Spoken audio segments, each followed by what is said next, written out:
कोई उपलब्धि नहीं एक दिन की, इस सफर में तो निरंतर चलना होता है।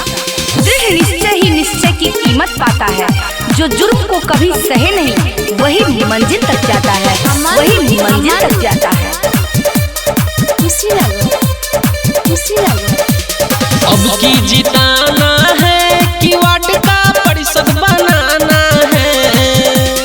अब की जिताना है कि वार्ड का परिषद बनाना है। कि अनिल भैया को भारी मत से विजयी बनाना है। कि ढोलक छाप पर बटन दबा के इनको विजयी बनाना है। अब की जिताना है कि वार्ड का परिषद बनाना है। कि अनिल भैया को भारी मत से विजयी बनाना है। कि ढोलक छाप पर बटन दबा के इनको विजयी बनाना है। जात पात का भेद नहीं, मानवता धर्म हमारा है। जात पात का भेद नहीं, मानवता धर्म हमारा है। और झूठा वादा कभी नहीं, न्याय और विकास हमारा नारा है। न्याय और विकास हमारा नारा है।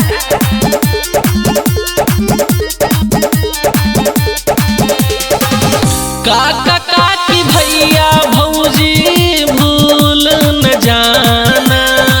वार्ड के जनता को है न्याय दिलाना। काका काकी भैया भौजी भूल न जाना। वार्ड के जनता को है न्याय दिलाना। बूथ पर जाना है कि जमकर बटन दबाना है। बूथ पर जाना है कि जमकर बटन दबाना है। कि अनिल भैया को भारी मत से विजयी बनाना है।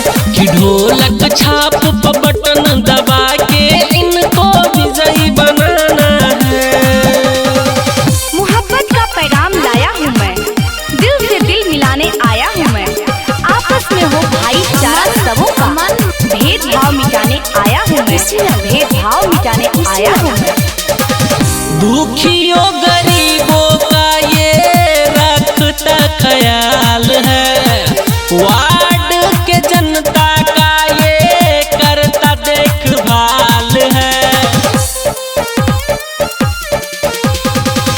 दुखियों गरीबों का ये रखता ख्याल है। वार्ड के जनता का ये रखता ख्याल है। साथ निभाना है कि मिलकर साथ निभाना है। साथ निभाना है कि मिलकर साथ निभाना है। कि अनिल भैया को भारी मत से विजयी बनाना है। कि ढोलक छाप पर बटन दबा